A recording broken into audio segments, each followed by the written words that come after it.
This is Aldous Huxley, a man haunted by a vision of hell on earth.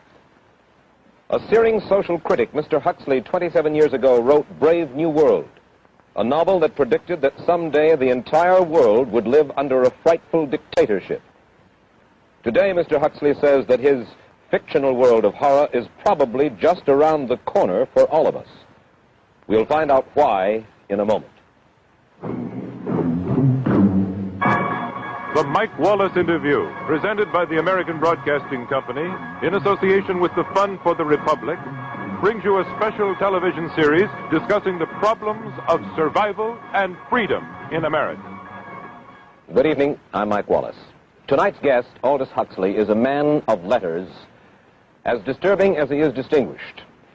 Born in England, now a resident of California, Mr. Huxley has written some of the most electric novels in social criticism of this century. He's just finished a series of essays called Enemies of Freedom, in which he outlines and defines some of the threats to our freedom in the United States. And Mr. Huxley, right off the bat, let me ask you this. As you see it, who and what are the enemies of freedom here in the United States? Well, I don't think you can say who in the United States. I don't think there are any sinister persons deliberately trying to rob people of their freedom. But I do think, first of all, that there are a number of impersonal forces which are pushing in the direction of less and less freedom. And I also think that there are a number of technological devices which anybody who wishes to use can use to accelerate this process of going away from freedom, of imposing control. Well, what are these forces and these devices, Mr. Huxley? I should say that there are two main impersonal forces. The first of them is not exceedingly important in the United States at the present time, though very important in other countries. This is the force which in general terms can be called overpopulation, the mounting pressure of population pressing upon existing resources. This, of course, is an extraordinary thing. Something is happening which has never happened in the world's history before. I mean, let's just take a simple fact that between the time of the birth of Christ and the landing of the Mayflower, the population of the Earth doubled. It rose from 250 million to probably 500 million. Today, the population of the Earth is rising at such a rate that it will double in half a century. Well, why should overpopulation work to diminish our freedoms?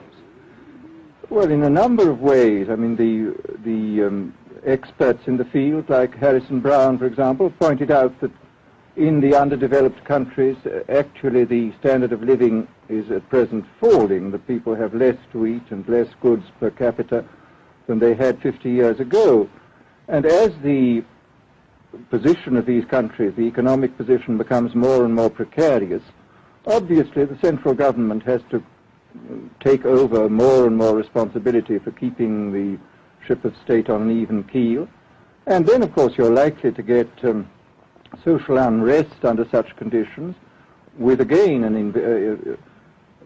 intervention of the central government. So that I think one sees here a pattern which seems to be pushing very strongly towards a totalitarian regime. And unfortunately, as in all these underdeveloped countries, the only highly organized political party is the Communist Party, it looks rather as though they will be the heirs to this unfortunate process, that they will step into the position of power. Well, then, ironically enough, one of the greatest forces against communism in the world, the Catholic Church, according to your thesis, would seem to be pushing us directly into the hands of the communists because they are against birth control. Well, I think this strange paradox probably is true. There is it's an extraordinary situation, actually. I mean, one has to look at it, of course, from a biological point of view. The whole essence of biological life on Earth is a question of balance, and what we have done is to practice death control in a most intensive manner without balancing this with the birth control at the other end. Consequently, the birth rates remain as high as they were, and death rates have fallen substantially. All right, then, so much for the time being anyway for overpopulation. Another force that is diminishing our freedoms. Well, another force which I think is very strongly operative in this country is the force of what may be called over-organization. As technology becomes more and more complicated, it becomes necessary to have more and more elaborate organizations, more hierarchical organizations. And incidentally, the advance of technology has been accompanied by an advance in the science of organization. It's now possible to make organizations on a larger scale than was ever possible before. And so that you have more and more people living their lives out as subordinates in these hierarchical systems controlled by bureaucracies, either the bureaucracies of big business or the bureaucracies of big government. Now, the devices that you were talking about, are there specific devices or methods of communication which diminish our freedoms in addition to overpopulation and over-organization? Well, there are certainly devices which can be used in this way. I mean, let us take, after all, a piece of very recent and very painful history is the propaganda used by Hitler, which was incredibly effective. I mean, what were Hitler's methods? Hitler used terror on the one kind, brute force on the one hand, but he also used a very efficient form of propaganda, which he was using every modern device at that time. He didn't have TV, but he had the radio, which he used to the fullest extent, and was able to impose his will on an immense mass of people. I mean, the Germans were a highly educated people. Well, we're aware of all this, but how do you equate Hitler's use of propaganda with the way that propaganda, if you will, is used, let us say, here in the United States? Are you suggesting that there is a parallel? Needless to say, it's not being used in this way now, but the point is, it seems to me, that there are methods at present available, methods superior in some respects to Hitler's methods, which could be used in a bad situation. I mean, what I feel very strongly is that we mustn't be caught by surprise by our own advancing technology. This has happened again and again in history. Technology has advanced, and this changes social conditions, and suddenly people have found themselves in a situation which they didn't foresee and doing all sorts of things they didn't really want to do. Well, now, what do you mean? Do you mean that we develop our television, but we don't know how to use it correctly? Is that the point that you're making? Well, at present, the television, I think, is being used quite harmlessly. It's being used, I think, I would feel it's being used too much to distract everybody all the time. But, I mean, imagine, which must be the situation in all communist countries, where the television, where it exists, is always saying the same thing the whole time. It's always driving along. It's not creating a wide front of distraction. It's creating a one-pointed drumming in of a single idea all the time. It's obviously an immensely powerful instrument. So you're talking about the potential misuse of the instrument. Exactly. We have, after all technology is in itself morally neutral. These are just powers which can either be used well or ill. It's the same thing with atomic energy. We can either use it to blow ourselves up, or we can use it as a substitute for the coal and the oil which are running out. You've even written about the use of drugs in this light. Well, now, this is a very interesting subject. I mean, in this book that you mentioned, this book of mine, Brave New World, I postulated a substance called soma, which was a very versatile drug. It would make people feel happy in small doses. It would make them see visions in medium doses, and it would send them to sleep in large doses.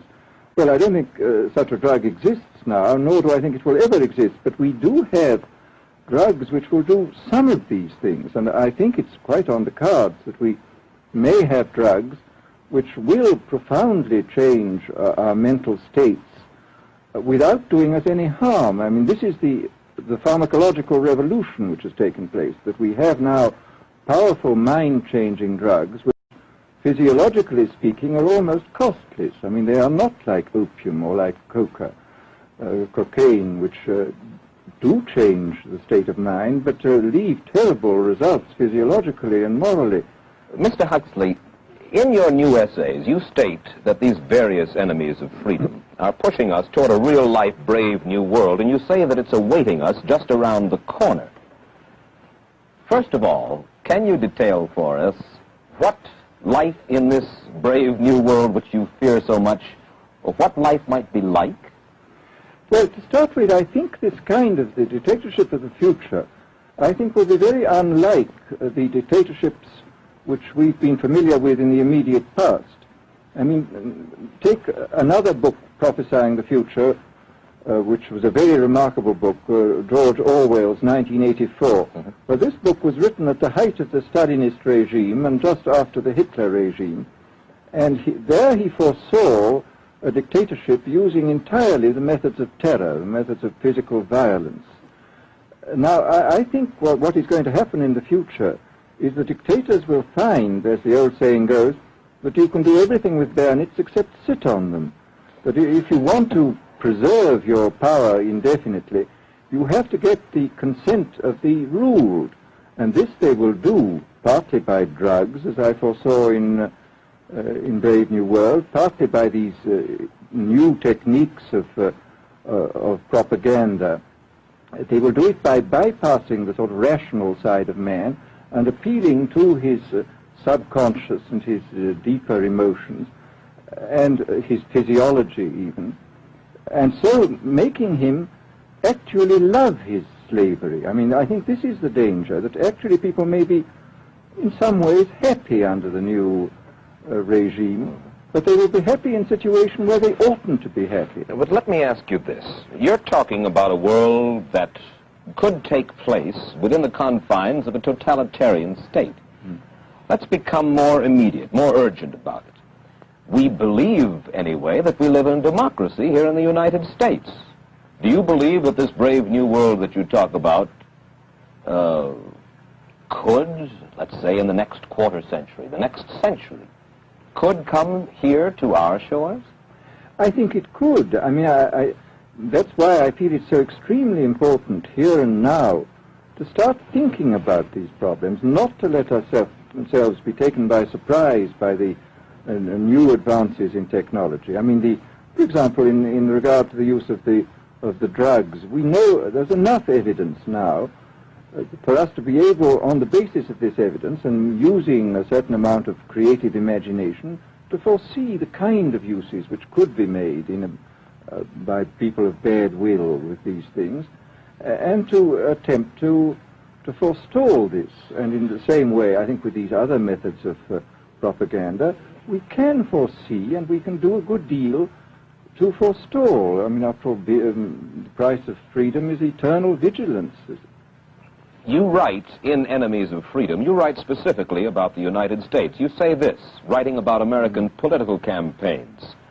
You say, all that is needed is money and a candidate who can be coached to look sincere. Political principles and plans for specific action have come to lose most of their importance. The personality of the candidate, the way he is projected by the advertising experts, are the things that really matter. Well, this is... during the last campaign, there was a great deal of this kind of statement by the advertising managers of the campaign parties, this idea that the candidates had to be merchandised as though they were soap or toothpaste, and that you had to depend entirely on the personality. I mean, the personality is important, but there are certainly people with an extremely amiable personality, particularly on TV, who might not necessarily be very good in positions of political trust. Well, do you feel that men like Eisenhower, Stevenson, Nixon, with knowledge of forethought, were trying to pull the wool over the eyes of the American public? No, but they were being advised by powerful advertising agencies who were making campaigns of a quite different kind from what had been made before. And I think we shall see probably all kinds of new devices coming into the picture. I mean, for example, this thing which got a good deal of publicity last autumn, subliminal projection. I mean, as it stands, this thing, I think, is of no menace to us at the moment. But I was talking the other day to one of the people who has done most experimental work in the psychological laboratory with this, who were saying precisely this, that it is not at the moment a danger, but once you've established a principle that something works, you can be absolutely sure that the technology of it is going to improve steadily. And I mean, his view of the subject was that, well, maybe they will use it to some extent in the 1960 campaign, but they will probably use it a good deal and much more effectively in the 1964 campaign, because this is the kind of rate at which technology advances. And we'll be persuaded to vote for a candidate that we do not know that we are being persuaded to vote for. Exactly. I mean, this is the rather alarming feature, that you're being persuaded below the level of choice and reason. In regard to advertising, which you mentioned just a little ago, in your writing, particularly in Enemies of Freedom, you attack Madison Avenue, which controls most of our television and radio advertising, newspaper advertising, and so forth. Why do you consistently attack the advertising agency? Well, no, I think that advertisement plays a very necessary role, but the danger, it seems to me, in a democracy is this. I mean, what does a democracy depend on? A democracy depends on the individual voter making an intelligent and rational choice for what he regards as his enlightened self-interest in any given circumstance. But what these people are doing, I mean, what both for their particular purposes for selling goods and the dictatorial propagandists are doing, is to try to bypass the rational side of man and to appeal directly to these unconscious forces below the surface, so that you are in a way making nonsense of the whole democratic procedure, which is based on conscious choice on rational grounds. Of course, well, maybe you have just answered this next question, because in your essay you write about television commercials, not just political commercials, but television commercials as such, and how, as you put it, today's children walk around singing beer commercials and toothpaste commercials, and then you link this phenomenon in some way with the dangers of a dictatorship. Now, could you spell out the connection, or how do you feel that you have done so sufficiently? Well, I mean, here, this whole question of children, I think, is a terribly important one, because children are quite clearly much more suggestible than the average grown-up. And again, suppose that that for one reason or another all the propaganda was in the hands of one or very few agencies, you would have an extraordinarily powerful force playing on these children, who after all are going to grow up and be adults quite soon.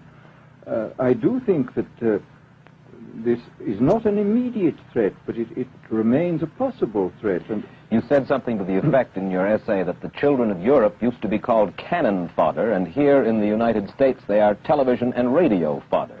Well, after all, you can read in the trade journals the most lyrical accounts of how necessary it is to get hold of the children, because then they will be loyal brand buyers later on. Mm-hmm. But, I mean, again, you just translate this into political terms. The dictator says they will be loyal ideology buyers when they're grown up.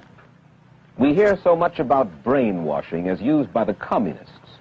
Do you see any brainwashing other than that which we've just been talking about that is used here in the United States? Other forms of brainwashing? Not in the form that has been used in China and in Russia, because this is essentially the application of propaganda methods, the most violent kind, to individuals. It's not a shotgun method like the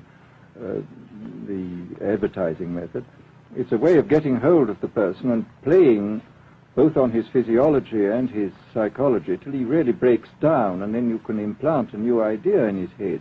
I mean, the descriptions of the methods are really blood-curdling when you read them, and not only the methods applied to political prisoners, but the methods applied, for example, to the training of the young communist administrators and missionaries. They receive an incredibly tough kind of training, which causes about 25% of them to break down or commit suicide, but produces 75% of completely one-pointed fanatics. The question, of course, that keeps coming back to my mind is this. Obviously, politics in themselves are not evil. Television is not in itself evil. Atomic energy is not evil. And yet you seem to fear that it will be used in an evil way. Why is it that the right people will not, in your estimation, use them? Why is it that the wrong people will use these various devices and for the wrong motives? Well, I think one of the reasons is that these are all instruments for obtaining power, and obviously the passion for power is one of the most moving passions that exist in man, and after all, all democracies are based on the proposition that power is very dangerous and that it's extremely important not to let any one man or any one small group have too much power for too long a time. After all, what are the British and American constitutions except devices for limiting power? And all these new devices are extremely efficient instruments for the imposition of power by small groups over larger masses. Well, you ask this question yourself in Enemies of Freedom. I'll put your own question back to you. You ask this: in an age of accelerating overpopulation, of accelerating overorganization, and ever more efficient means of mass communication, how can we preserve the integrity and reassert the value of the human individual? You put the question. Now here's your chance to answer it, Mr. Huxley. Well, this is obviously, first of all, it's a question of education. I think it's terribly important to insist on individual values. I mean, there is a tendency, as you probably read a book by White, The Organization Man, a very interesting, valuable book, I think, where he speaks about the new type of group morality, group ethic, which speaks about the group as though the group was somehow more important than the individual. But this seems, as far as I'm concerned, to be in contradiction with what we know about the genetical makeup of human beings, that every human being is unique. And it is, of course, on this genetical basis that the whole idea of the value of freedom is based. And I think it's extremely important for us to stress this in all our educational life. And I would say it's also very important to teach people to be on their guard against the sort of verbal booby traps into which they're always being led, to analyze the kind of things that are said to them. Well, I think there is this whole educational side, and I think there are many more things that one could do to strengthen people and to make them more aware of what was being done. You're a prophet of decentralization. Well, yes, if this is feasible. It's one of the tragedies, it seems to me. I mean, many people have been talking about the importance of decentralization in order to give back to the voter a sense of direct power. I mean, the voter in an enormous electorate feels quite impotent, and his vote seems to count for nothing. This is not true where the electorate is small and where he is dealing with a group which he can manage and understand. And if one can, as Jefferson, after all, suggested, break up the units into smaller and smaller units, and so get a real self-governing democracy. Well, that was all very well in Jefferson's day, but how can we revamp our economic system and decentralize and at the same time meet militarily and economically the tough challenge of a country like Soviet Russia? Well, I think the answer to that is that there are, it seems to me that the production, industrial production, is of two kinds. I mean, there are some kinds of industrial production which obviously need the most tremendously high centralization, like the making of automobiles, for example. But there are many other kinds where you could decentralize quite easily and probably quite economically, and that you would then have this kind of decentralized life. After all, you begin to see it now if you travel through the South, this decentralized textile industry which is springing up there. Mr. Huxley, let me ask you this, quite seriously. Is freedom necessary? As far as I'm concerned, it is, yes. Why? Is it necessary for a productive society? Yes, I should say it is. I mean, a genuinely productive society. I mean, I think you could produce plenty of goods without much freedom, but I think the whole sort of creative life of man is ultimately impossible without a considerable measure of individual freedom, that initiative, creation, all these things which we value, and I think value properly, are impossible without a large measure of freedom. Well, Mr. Huxley, take a look again at the country which is in the stance of our opponent anyway it would seem to be there, Soviet Russia. It is strong and getting stronger economically, militarily. At the same time, it's developing its art forms pretty well. It seems not unnecessarily to squelch the creative urge among its people, and yet it is not a free society. It's not a free society, but here is something very interesting, that those members of the society, like the scientists who are doing the creative work, are given far more freedom than anybody else. I mean, it's a privileged aristocratic society in which, provided that they don't poke their noses into political affairs, these people are given a great deal of prestige, a considerable amount of freedom, and a lot of money. I mean, this is a very interesting fact about the new Soviet regime, and I think what we're going to see is a people on the whole with very little freedom, but with an oligarchy on top enjoying a considerable measure of freedom and a very high standard of living. And the people down below, the epsilons down below, enjoying very little. And you think that that kind of situation can long endure? I think it can certainly endure much longer than a situation in which everybody is kept down. Because, I mean, they can certainly get their technological and scientific results on such a basis. Well, the next time that I talk to you then, perhaps we should investigate further the possibility of the establishment of that kind of a society, where the drones work for the queen bees up above. Well, but yes, but I must say I still believe in democracy. If we can make the best of the creative activities of the people on top, plus those of the people on the bottom, so much the better. Mr. Huxley, I surely thank you for spending this half hour with us, and I wish you Godspeed, sir. Thank you. Aldous Huxley finds himself these days in a peculiar and disturbing position.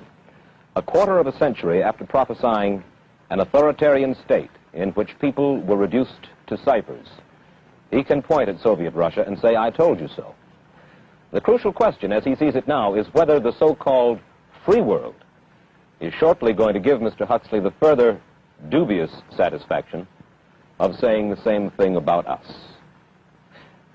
Stay tuned for a preview of next week's interview. Till then, Mike Wallace, good night.